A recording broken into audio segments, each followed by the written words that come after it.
இப்போ நம்ம food review எடுக்கலாமா? இப்போ பாருங்க, பிளேட்லேருந்து என்ன எடுக்க பாருங்க.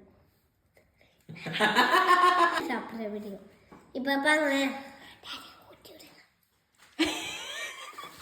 சாரி மக்களே. இது பேரு சிக்கன். நல்லா எங்க அம்மா மசாலா போட்டு நல்லா ஃப்ரை பண்ணி சுடான அது குழம்புடா. ஃப்ரை ஆமா. சுடான ஒரு பிளேட் சுடான ஒரு சிக்கனை எடுத்து ஒரு பிளேட்ல எடுத்து குத்துருக்காங்க.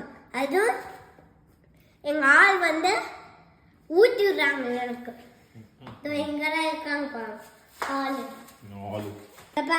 லாஸ்ட் பீஸுக்கு அதே சாப்பிடலாம். சிக்கன் வந்து வேற லெவல். பாய் பாய்.